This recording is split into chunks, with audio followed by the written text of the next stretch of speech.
Hoje é a visita do bispo da administração apostólica. O bispo daqui, nós sabemos, é Dom Luciano, né?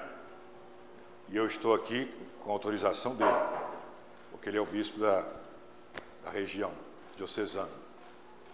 Mas eu pedi a licença a ele, por isso que eu estou usando o báculo. Normalmente é só o bispo do lugar que usa o báculo, que é o símbolo do poder e da jurisdição. Estou usando porque concessão de Dom Luciano, já que eu não sou bispo aqui desse lugar, mas sou bispo da administração apostólica e da missa tradicional, por isso que eu estou aqui. O padre Edilson é da nossa administração apostólica. Então hoje é a festa da Santíssima Trindade. Essa festa é muito importante porque ela é a recapitulação de todas as festas do ano litúrgico. E também, recapitulando, agradecer a Deus. Então, esse é o motivo dessa festa, é um resumo. O ano litúrgico começou com a festa do Natal, lá atrás, não é? Começou com o Natal, a preparação para o Natal, que é o Advento, e o Natal, onde nós celebramos o nascimento do menino Jesus. Depois do Natal, tivemos o tempo da Epifania, dos Reis Magos, que é depois do Natal. Depois desse tempo, veio o tempo da penitência, aí veio o tempo da Quaresma, culminando com a Semana Santa, e o principal, a Páscoa, a principal festa do calendário cristão, é a Páscoa, que nós repetimos todo domingo. Domingo é a Páscoa da semana. Todo domingo nós celebramos de novo a Páscoa, porque foi o dia que Jesus ressuscitou. Depois da ressurreição de Jesus, que ele ficou os 40 dias, depois veio a festa da Ascensão, quando Jesus foi para o céu, abriu o céu e reservou um lugar para nós, como ele disse: vou preparar-vos um lugar. Então, nós sabemos que nós temos um lugar preparado no céu para nós, porque nosso Senhor disse que ia lá preparar um lugar. Não existe lugar preparado para a gente no inferno. Sabiam disso? Ninguém tem lugar preparado no inferno. Nós temos lugar preparado no céu, por nosso Senhor.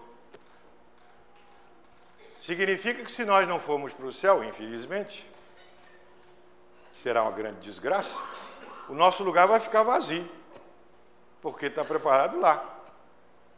No inferno não está preparado. Se nós formos, é por nossa conta. Nós é que vamos arranjar o lugar lá, mas o lugar nosso, preparado no céu, por nosso Senhor. Bem, por isso que a gente vê como o nosso Senhor é bom, né? O coração de Jesus, que nós estamos celebrando esse mês. Nosso Senhor, durante a sua vida pública, nos deu o seu ensinamento, ensinou o caminho do céu, mas ele não deixou assim a sua doutrina para cada um pegar o que achasse melhor, não.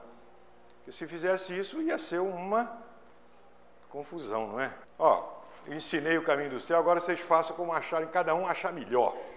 Foi assim que ele fez? Não. Se tivesse feito, ia ser uma confusão só, não é? Então, o que ele fez? Nosso Senhor organizou uma sociedade visível, com poderes, com hierarquia, para poder guardar a sua doutrina e transmitir. Não é? Senão, cada um ia fazer como achasse melhor. Esta sociedade visível, espiritual, mas também visível, chama-se a igreja. Nosso Senhor fez a sua igreja. Como ele disse para São Pedro: tu és Pedro, e sobre esta pedra edificarei a minha igreja. A minha, é a dele, que não tem nome nenhum, é a igreja só. Entendeu? Nós damos o nome de católica por ser universal, da igreja toda, né? É do mundo inteiro, por isso que chama-se católica. Mas é a igreja, só tem uma, é a igreja.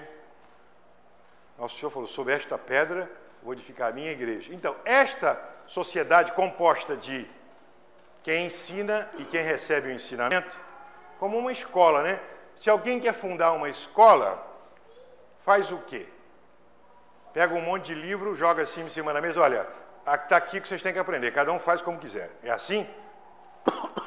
Não. Uma escola tem que ter diretora, tem que ter os professores, aí tem que ter aluno também, né? Então tem aluno para receber o ensinamento e tem professor e diretora para dar a direção da escola, senão...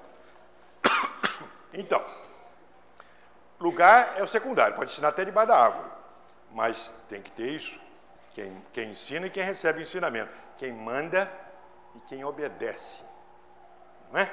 Porque onde ninguém manda, todo mundo manda, e onde todo mundo manda é o caos, não é isso? Tem que alguém mandar e alguém obedecer. Não pode ser todo mundo mandar. Todo mundo sabe disso. Até aqueles que são contra a autoridade. Não é? Por exemplo, os revolucionários são contra a autoridade.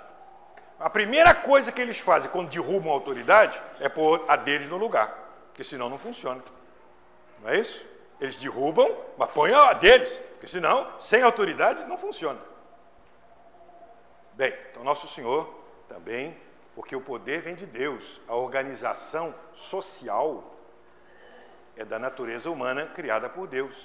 Por isso que todo poder vem de Deus, em qualquer circunstância, principalmente na igreja. Se todo poder vem de Deus, se Deus fez uma sociedade assim, humana, qualquer uma, a igreja também ele fez assim.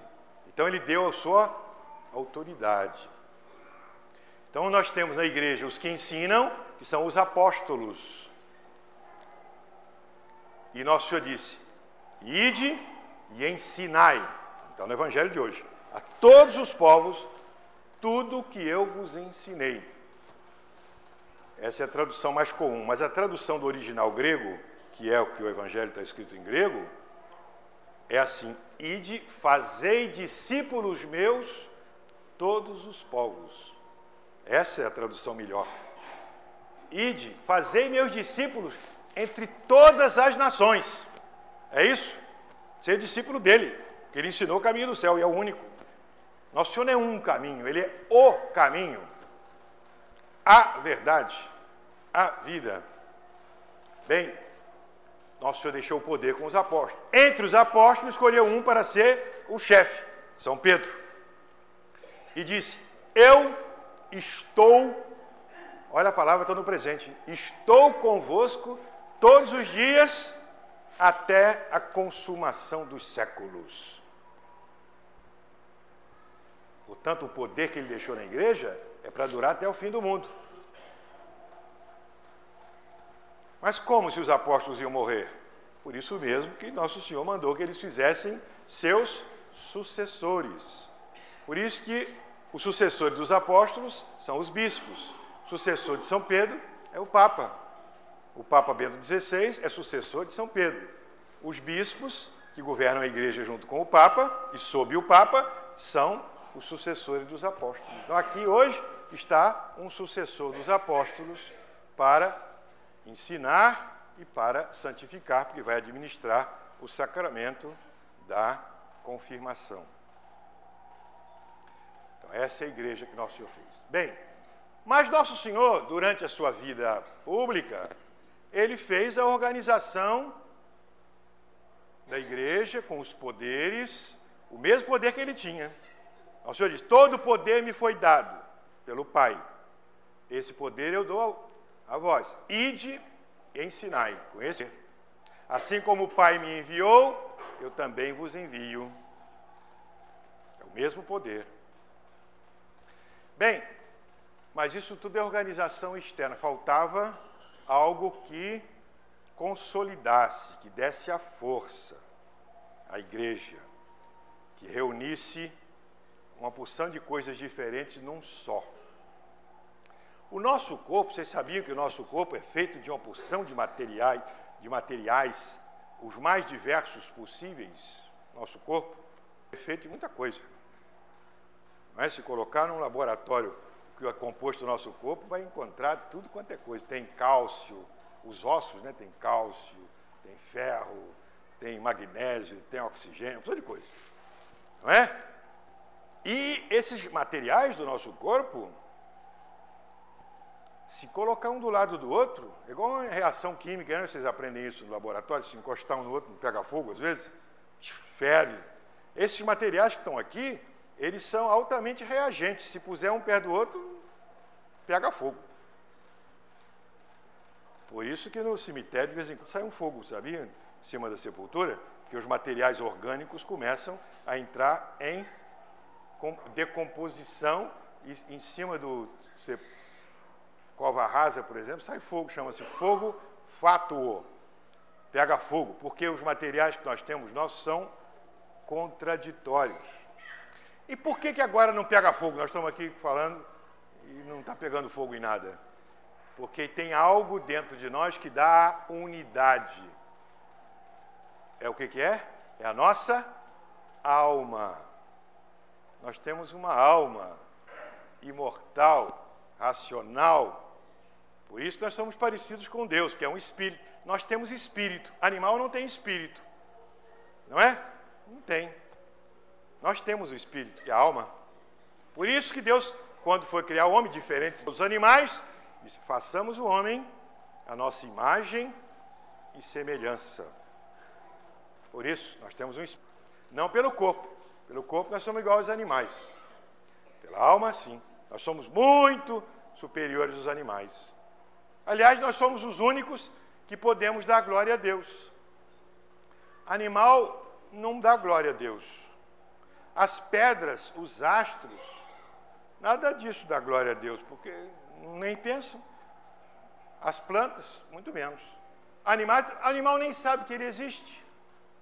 Ele não sabe que ele existe. Passarinho canta, mas ele não sabe que ele está cantando. Ele canta. Que está na natureza dele. Cachorro late, mas ele não sabe, não. Ele nem sabe que está latindo. Ele late, mas ele não sabe. Por que ele não sabe? Porque ele não tem inteligência. A inteligência é que é capaz de reflexão. Só é capaz de reflexão um ser espiritual. Um ser material não pode se dobrar sobre si. Sabia disso? É a filosofia que ensina, né? Um ser material não pode fazer isso. Não é? O olho, por exemplo, o olho vê. Mas o olho não pode ver que ele está vendo. Porque ele é material. Para ele ver que ele está vendo, não é o olho. É a inteligência que está vendo que o olho está vendo. Mas o olho não vê que ele está vendo. O ouvido só ouve, mas ele não ouve o que está ouvindo. Só é capaz de fazer isso quem reflete. Só quem é capaz de refletir é a nossa inteligência. Por isso que nós podemos, de tudo que existe, dar glória a Deus. Os astros dão glória a Deus porque nós olhamos os astros e cantamos o louvor de Deus. Os animais dão glória a Deus porque nós olhamos os animais e cantamos a beleza de Deus. Mas somos nós. Então, o ser mais importante que existe é o ser humano, que é criado à imagem e semelhança de Deus. Aqui embaixo. Né? Eu estou contando isso tudo não é para contar a história, não, porque eu vou contar agora por causa de quê, né? Então, o nosso corpo tem uma unidade, não tem? Por causa da alma. Não é por causa do corpo. O corpo é cheio de materiais divididos. Mas o que dá unidade é a nossa... Pois então, Jesus fez o da igreja, organizado, com pessoas de tudo quanto é tipo, não é? E ele mesmo disse, olha, o reino dos céus, a igreja, quando ele fala reino dos céus, é a igreja, hein? O reino dos céus, não é o céu lá em cima, não. Isso vai ser depois. O reino dos céus é semelhante a uma rede. No mar, pegou peixes de toda espécie, bons e maus. Não é isso? É a igreja. Tem gente de tudo quanto é tipo. Não é? A rede pega todo mundo. Por isso que a igreja tem porta aberta. Né? No Vaticano é assim, é aberto, entra todo mundo. E também pode sair, né? É aberto. Todo mundo está convidado. Mas não tem ninguém amarrado aqui. É livre. Nosso Senhor quer servidores livres. Bom, mas esse corpo, cheio de gente diferente, com a multiplicidade de dons e de carismas, de gente de todo tipo, tem uma unidade. Essa unidade é a alma da igreja. Quem é essa unidade? O Divino Espírito Santo. Essa é a unidade. Quando Deus criou Adão, está lá na Escritura, pegou material pré-existente, barro, né, areia, juntou, e o que fez? Ali não estava Adão ainda, só estava um monte de coisa, né? Diz lá, Deus soprou sobre ele e com esse sopro ele teve a sua alma. E Adão ficou sendo, então, Adão. Uma pessoa humana, por causa da alma. Por isso, quando nós morremos, o nosso corpo é um amontoado de corpos. E a gente tem que levar logo para o cemitério, porque vai começar a entrar em decomposição e vai começar a agir um no outro e vai apodrecer e vai ficar uma confusão danada. Tem que enterrar. Então, nós não vamos para o cemitério, vai só o nosso corpo. Nossa alma vai para Deus. Bom, então, nosso Senhor, para fazer a igreja, mandou o Divino Espírito Santo. É o Espírito Santo que faz a unidade da igreja. É o Espírito Santo que assiste o Santo Padre e o Papa, os bispos, os sacerdotes que são os colaboradores do bispo, todos os fiéis. É o Espírito Santo que dá a pureza às pessoas virgens, consagradas. O Espírito Santo que dá a vida espiritual a todos os cristãos. É o Espírito Santo que dá a sabedoria. O Espírito Santo que dá a inteligência. É o Espírito Santo que dá a alma à igreja. Esse sopro, vocês não viram domingo passado? O sopro do Espírito Santo que veio, é o Espírito Santo que vem a nós, que veio à igreja. E fica conosco até o fim do mundo. O Espírito Santo é a presença de Jesus. Cumpre o que Jesus falou. Eu estou convosco todos os dias até a consumação dos séculos. Essa é a igreja.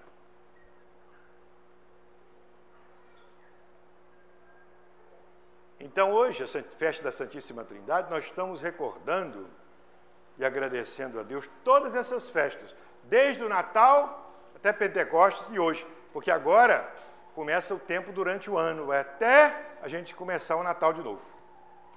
Então, hoje nós estamos recordando tudo, recapitulando e agradecendo a Deus todas as graças que nós recebemos, especialmente a grande graça de nós pertencermos à Igreja Católica. Por pura graça de Deus, não é? Por que nós nascemos, uma família católica, fomos batizados, vocês vão ser crismados, pela graça de Deus. Bem, a Santíssima Trindade é o mistério da vida de Deus. Deus é um só, e em Deus há três pessoas: o Pai, o Filho e o Espírito Santo. São três pessoas distintas, uma só substância divina, um só Deus. Nós entendemos perfeitamente isso? Não, isso é um mistério. Se nós entendêssemos, Deus caberia aqui dentro, mas não cabe, né? Porque Ele é muito superior a nós, não é? Assim como nós somos superiores aos animais, Deus é muito superior a nós, infinitamente. Então, nós não entendemos bem como é que pode ser Deus um em três pessoas. Mas sabemos que é assim, porque nosso Senhor ensinou que é assim. Então, nós cremos na palavra de nosso Senhor. A Deus Pai, nós atribuímos a criação, embora sempre é por obra das três pessoas. Hein? Quem criou o mundo foi o Pai, o Filho e o Espírito Santo. Foi o Pai que criou o mundo através do Filho com a ação do Espírito Santo. Essa foi a criação. Então nós dizemos no credo, creio em Deus Pai, aí vem as obras do Pai, Todo-Poderoso, Criador do céu e da terra. Ou então, como diz no credo na missa de Nicéia, criou todas as coisas visíveis e invisíveis, tudo. Os anjos e os homens. e o ser e toda a criação. A obra do Pai. E hoje, então, é dia de nós agradecermos toda a criação. Nós louvarmos a Deus pelos astros, pelo sol, pela lua, pelas estrelas, pelas tempestades, pelos rios, pelo mar, pela nossa vida. Agradecemos a Deus, porque nós existimos. Deus Filho é o Verbo eterno do Pai. É a palavra a clássica, né, em latim, não é? É o verbo. Em grego é o logos, o logos. Então, o verbo. O verbo, em filosofia, é o quê? É o fruto da inteligência. A nossa inteligência, quando pensa numa ideia, essa ideia chama-se o verbo. Chama-se o verbo mental, que é concebida na inteligência. Entenderam? Concebe uma ideia, não concebe? Um fabricante vai fazer um carro, primeiro ele tem a ideia do carro, né? Então, essa ele concebe uma ideia. Por isso que o fruto dele conceber é um conceito. Conceito é sinônimo de ideia, não é isso? Em latim é conceptum. Assim como a mãe concebe um filho, e chama-se concepção ou conceição, ela concebe um filho nela, a inteligência concebe uma ideia. Aí vem o conceito. É o verbo mental, que a gente exprime através do verbo oral, que chama-se palavra. Palavra, digo, carro, é a expressão do verbo mental. Entenderam? Por isso que o filho é chamado a palavra do Pai. A palavra. Em português, palavra, em verbo, em grego, logos. Então, essa palavra, concebida por via da inteligência do Pai, desde toda a eternidade, porque não teve um tempo, porque ele é gerado pela inteligência do Pai, mas não foi feito nem criado. Ele é a palavra incriada do Pai, porque ele existe no Pai desde toda a eternidade. Estou dando uma aula de teologia para vocês, né? Vocês prestarem bem atenção. Tudo isso é difícil, né? Pois é. Então, o Verbo é eterno como o Pai, desde toda a eternidade. E ele participa de tudo com o Pai. Por isso que no Evangelho, no final da missa, que é o começo do Evangelho de São João, diz assim, né? No princípio era o Verbo. O Verbo estava em Deus. O Verbo era Deus. Todas as coisas foram feitas por Ele. Nada do que existe foi feito sem Ele. O Verbo é a luz. O Verbo que habita desde toda a eternidade em Deus. Esse Verbo se fez carne e habitou entre nós. O Verbo se fez carne e habitou entre nós e passou a se chamar Jesus Cristo, que é o Verbo encarnado. É a palavra do Pai feito homem. Não é tão difícil assim não é? Estão entendendo? Então, eu estou fazendo bem mastigadinho, né, para vocês entenderem. Mais uma vez, falar isso, que é o grande mistério da fé cristã, hein? É o mistério da Santíssima Trindade. Como é que começa a Bíblia? Vocês já viram a Bíblia, não já abriram? Pelo menos de abrir, porque aqui não é só para ficar em casa na cristaleira, não. Ou na estante para enfeitar, é bonita a Bíblia, né? Vai ter que abrir e ler, hein? Bom, quando a gente abre a primeira página da Bíblia, não é o prefácio, não, a primeira página mesmo. Como é que chama o primeiro livro da Bíblia? Gênesis. E o primeiro capítulo, primeiro versículo, como é que é? No princípio criou Deus o céu e a terra. Né? No princípio criou Deus o céu e a terra. E como é que começa o Evangelho de São João? No princípio era o Verbo. Está vendo? São João pegou a mesma palavra. Quer dizer, esse Verbo que participou da criação do mundo, que existe desde toda a eternidade em Deus. Bem, A ação do Verbo com o Pai se faz através do Espírito Santo, que é o enviado do Pai e do Filho. Por isso que nós atribuímos ao Filho a obra da redenção, como atribuímos ao Pai a criação. Então, creio em Jesus Cristo, como dissemos no credo, seu Filho único, não é? Que foi concebido do Espírito Santo. Ou como diz no credo da missa, que por causa de nós homens e de nossa salvação, desceu do céu e se encarnou e se tornou homem, no seio puríssimo de Maria, por obra do Espírito Santo. E sofreu e morreu por nós na cruz, e ressuscitou, e foi para o céu. Lá enviou o Espírito Santo, que veio fazer a igreja, a continuação da obra dele. Aí nós dizemos, então, as obras do Espírito Santo, quais são? Creio no Espírito Santo? A Santa Igreja Católica é a obra do Espírito Santo. A igreja é a obra do Espírito Santo. A comunhão dos santos, a santificação dos santos. A ressurreição da carne, a remissão dos pecados. Quem faz o perdão dos pecados é o Espírito Santo. No batismo nós recebemos o Espírito Santo. Na crisma que vocês vão receber agora, o bispo vai impor as mãos, vocês vão receber o Divino Espírito Santo. Na confissão, como é que o padre perdoa os pecados? Aplicando a nós o Espírito Santo. Sabiam disso? Como é que o padre tem o poder de perdoar os pecados? Como é que foi? Quando é que Jesus, o poder de perdoar os pecados? Foi depois da ressurreição, não foi?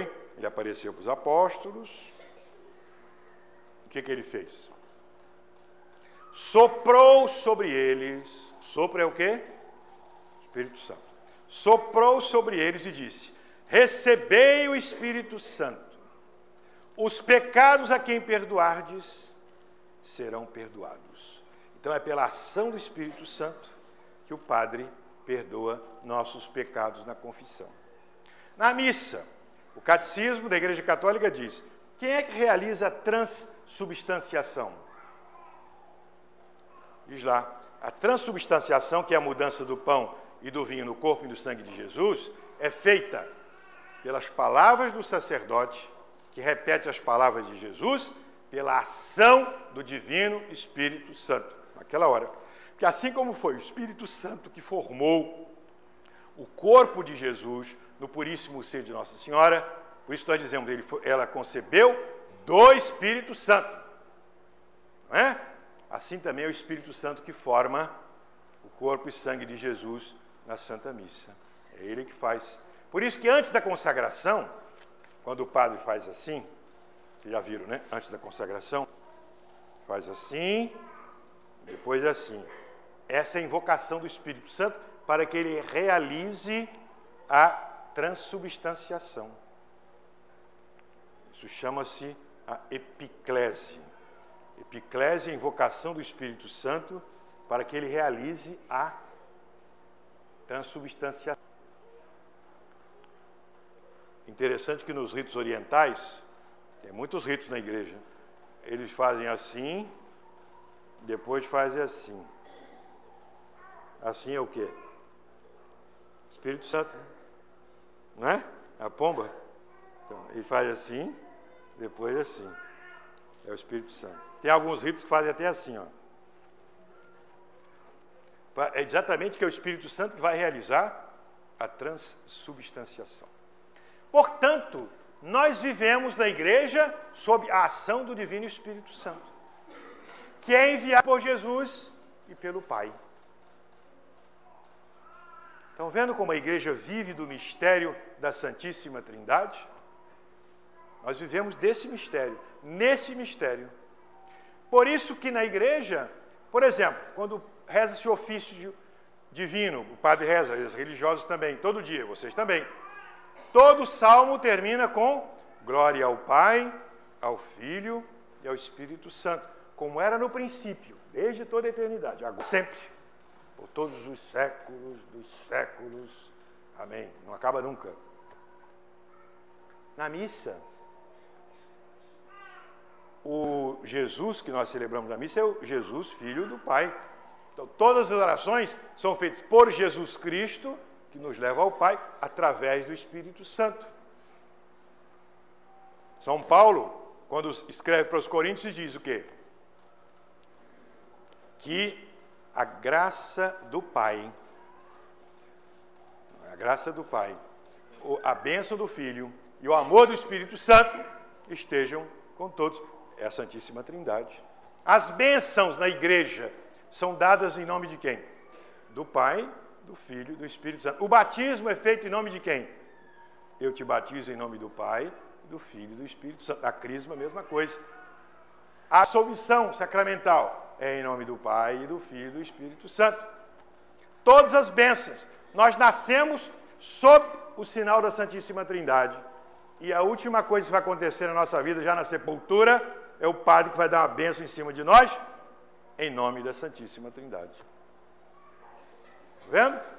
Portanto, hoje vamos agradecer a Deus uno e trino, o Pai, o Filho e o Espírito Santo, por tudo isso.